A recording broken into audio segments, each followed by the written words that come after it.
Good morning students. Hindi reader का 6 chapter पढ़ेंगे जिसका नाम है वृक्ष भी कुछ चाहते हैं। इस पाठ का परिचय देख लेते हैं। वृक्ष हमें स्वच्छ सुंदर अच्छा स्वास्थ्य और अन्य बहुत कुछ प्रदान करते हैं। वृक्ष भी हमसे कुछ चाहते हैं, हमें उनकी देखभाल और रक्षा करनी चाहिए, उनकी इच्छाओं का ध्यान रखना चाहिए। वृक्ष जो होते हैं वो हमें स्वच्छ सुंदर और अच्छा वातावरण प्रदान करते हैं और वो भी हमसे कुछ चाहते हैं कि हम उनकी देखभाल करें, उनकी रक्षा करें और उनकी जो भी इच्छाएं होती हैं उनको पूरा करें और उनका ध्यान रखें। सोचिए जिस प्रकार वृक्ष हमारी मदद करते हैं, क्या हम भी उसी प्रकार से उनके लिए कुछ कर सकते हैं? यदि हाँ तो कैसे हम उनके लिए कुछ कर सकते हैं? आगे बढ़ते हैं।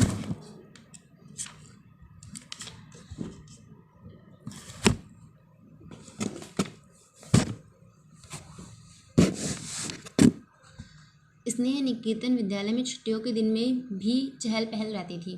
एक विद्यालय था जिसका नाम था स्नेह निकेतन। वहाँ पे छुट्टियों के दिन में भी चहल पहल रहती थी। इसका कारण था विद्यालय से लगा हुआ एक छोटा सा मैदान, और इसका ये रीज़न था कि वहाँ पे एक छोटा सा मैदान था। बच्चों को जितना प्यार उस मैदान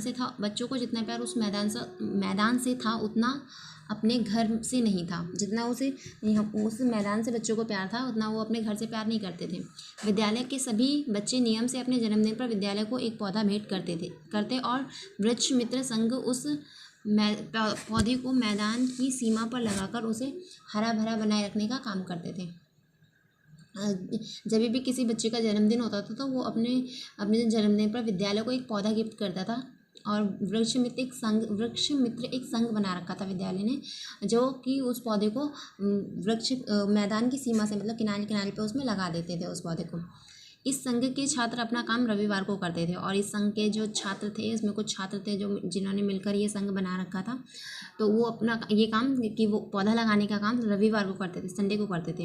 हेड मास्टर जी और अध्यापकगण बच्चों को उत्साहित करते रहते। जो हेड मास्टर थे वहाँ पे और जो टीचर्स थे वो बच्चों को हमेशा उत्साहित करते रहते थे पौधे लगाने को। मैदान सुंदर वृक्षों से भर गया था। कुशाग्र थोड़ा बड़ा था। वह वृक्ष मित्र संघ का अध्यक्ष था। कुशाग्र नाम का एक लड़का था जो वृक्ष मित्र संघ था, उसका अध्यक्ष था। एक दिन कुशाग्र और उसके साथी मैदान में खेल रहे थे। अचानक एक बड़ी कार मैदान के पिछले दरवाजे से पर आकर रुकी। वो लोग खेल रहे थे वहाँ पे, उसके साथी कुशाग्र तो एक कार आके उसके पिछले दरवाजे पर, मैदान के पिछला दरवाजा जो था वहाँ पे आके रुकी। उसमें से 2 मोटे तगड़े आदमी उतरे। उन्होंने कीमती वस्त्र पहने हुए थे। वे बिना किसी की अनुमति के मैदान में घुस आए और चारों ओर निरीक्षण करने लगे। वो बिना किसी से परमिशन भी नहीं ली उन्होंने, और आकर मैदान में इधर उधर देखने लगे। वो बच्चे उन्हें देखकर डर गए। बाद में पता चला कि वे शहर के बड़े बिल्डर थे और इस ज़मीन पर फ्लैट बनाने की सोच रहे थे। बाद में उनको पता चला कि वो बहुत बड़े बिल्डर थे उस शहर के, और वो सोच रहे थे कि यहाँ पे एक फ्लैट बनाएं। इस समाचार से सारे विद्यालय में दुख की घटा छा गई। सब सोच रहे थे कि इन वृक्षों का क्या होगा। ये तो इतने बड़े हो गए हैं कि हम इन्हें घर भी नहीं ले जा सकते। जब पेड़ बड़े पेड़ हो जाते हैं तो उनको हम उखाड़ के घर पे भी नहीं लगा सकते। छोटे होते हैं तो उनको उखाड़ के हम घर पे भी लगा सकते हैं। क्या हमारे प्यारे प्यारे पेड़ काट दिए जाएंगे? वो ऐसे सोचने लगे। कुशाग्र से रुका ना गया। अचानक वह उठा और सीधा प्रधानाध्यापक के कमरे में घुस गया। उसे अनुमति लेने की भी सुध न रही। वो सीधा उठा वहाँ से और जाके प्रिंसिपल के रूम में घुस गया, और उसने वो इतना गुस्से में था कि उसे ये भी याद नहीं रहा कि वो परमिशन लेकर प्रिंसिपल ऑफिस में जाए। कुशाग्र ने अत्यंत रुआसे स्वर में प्रधानाध्यापक से पूछा, सर, क्या आप हमारे हरे भरे मैदान को बचा नहीं सकते?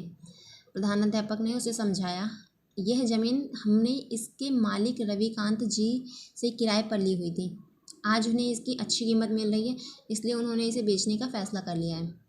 उन्होंने कहा कि अपने मालिक से उन्होंने ली थी ये ज़मीन किराए पे, और आज उनको अच्छे पैसे मिल रहे हैं, इसे कोई ख़रीद रहा है अच्छे पैसों में, तो उन्होंने इसे बेचने का फ़ैसला कर लिया है। ज़मीन की कीमत बहुत अधिक है, इसे ख़रीदना हमारे बस की बात नहीं है। मैं स्वयं दुखी हूँ। वो प्रिंसिपल कहते हैं कि इस ज़मीन की कीमत इतनी ज़्यादा है कि मैं भी इसे नहीं खरीद सकता, हमारे बस की बात नहीं है, इसीलिए मैं खुद दुखी हूँ।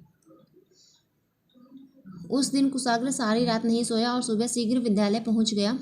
वह एक एक वृक्ष को ध्यान से देखने लगा, मानो उसने उनसे समस्या का हल मांग रहा हो। हर एक वृक्ष को वह ध्यान से देख रहा था कि जैसे ऐसे देख रहा था जैसे कि वृक्ष ही उसे इस समस्या का समाधान बताएंगे। अचानक उसे लगा शायद वे कुछ बोल रहे हैं। नीम के पेड़ ने कहा, चिंता मत करो, सब कुछ ठीक हो जाएगा। आम ने कहा, भगवान जरूर कोई रास्ता दिखाएंगे। बरगद ने कहा, मेरा मन कहता है हमें कोई नहीं काटेगा। हम हमेशा तुम्हारे साथ रहेंगे, हमारा विश्वास करो। कुशाग्र की आंखों में आंसू आ गए। कुशाग्र ने मन ही मन एक निर्णय लिया।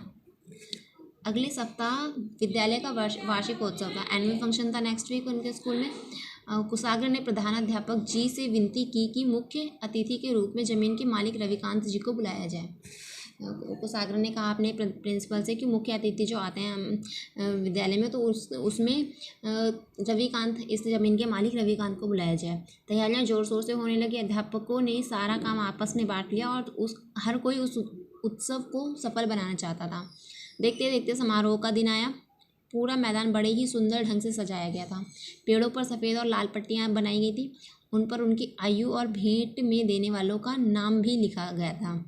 जो पेड़ थे उन पे उनकी आयु, मतलब कितने दिन हो गए इसको लगाए हुए उस पेड़ को, और उस पेड़ को किसने गिफ्ट किया था, किसने अपने बर्थडे पे स्कूल को दिया था, उनका नाम भी लिखा हुआ था। सुबह ठीक 10:30 बजे मुख्य अतिथि का आगमन हुआ। मुख्य अतिथि उनके रविकांत जी थे। बच्चे उनके सम्मान में खड़े हो गए। प्रधानाध्यापक जी ने उनका स्वागत किया। उनकी प्रशंसा में भाषण देते हुए उनकी जमीन का मैदान के रूप में उपयोग करने के लिए उनका धन्यवाद दिया। कुछ सांस्कृतिक कार्यक्रम आयोजित किए गए। वृक्ष मित्र संघ के अध्यक्ष के नाते कुशाग्र को भी मंच पर बुलाया गया, क्योंकि वो कुशाग्र वृक्ष मित्र संघ का अध्यक्ष था, इसलिए उसे भी मंच पर बुलाया गया। प्रधानाध्यापक जी ने उसकी प्रशंसा की तथा मुख्य अतिथि से उसे शील्ड प्रदान करने की प्रार्थना की। प्रिंसिपल सर ने उसकी प्रशंसा की, तारीफ़ की, और मुख्य अतिथि जो थे रविकांत जी, उनसे कहा कि उसे शील्ड प्रदान करें। कुशाग्र मंच पर उपस्थित तो हुआ, परंतु उसने शील्ड लेने से इनकार कर दिया और अत्यंत भावुक होकर कहने लगा, उसने शील्ड लेने से मना कर दिया। कहने लगा कि जिन वृक्षों की मैं रक्षा नहीं कर सकता उनके लिए इनाम लेने का अधिकार मुझे नहीं है। वो कहता है, मैं जिनकी रक्षा नहीं कर सकता उनके लिए मैं इनाम क्यों लूँ। ये दुखी हैं और अपनी रक्षा में असमर्थ हैं। इन्हें इस दशा में छोड़कर मैं अपनी सफलता पर गर्व कैसे कर सकता हूँ। कहता है कि इन पेड़ों को इस दशा में, कि जब ये कटने वाले हैं तो ऐसी दशा में इनको छोड़कर मैं कैसे अपना सफलता पर गर्व कर सकता हूँ। इसके बिना हमारा विद्यालय वीरान हो जाएगा। कृपया आप अपनी भूमि को ना बेचें। वो उनसे कहता है कि ये अगर पेड़ कट जाएंगे, ये मैदान हट जाएगा यहाँ से, तो हमारा स्कूल वीरान हो जाएगा और तो वो कहता है कि आप अपनी भूमि को ना बेचें। बोलते बोलते कुशाग्र जोर जोर से रोने लगा। सभा में सभी लोगों की आंखें आंसुओं से नम हो गई। मुख्य अतिथि जी का ध्यान अब तक तो उन पेड़ों और बगीचे पर गया ही नहीं था।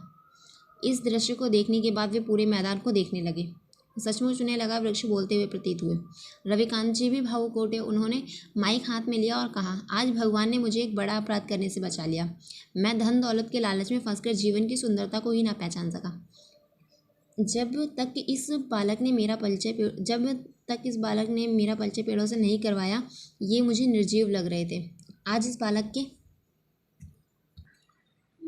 के आंसुओं ने मुझे विश्वास दिला दिया कि इन वृक्षों की भी कुछ अपेक्षाएं हैं, इच्छाएं हैं। वे जीवित हैं और आगे भी जीवित रहना चाहते हैं। मैंने भी आज इनकी भाषा को पढ़ना सीख लिया है। मैं वचन देता हूँ कि मैं अपनी ज़मीन किसी को नहीं बेचूंगा। उन्होंने मना कर दिया कि मैं अपनी ज़मीन किसी को नहीं बेचूंगा। मैदान तालियों की गड़गड़ाहट से गूंज उठा। पेड़ खुशी से झूमने लगे।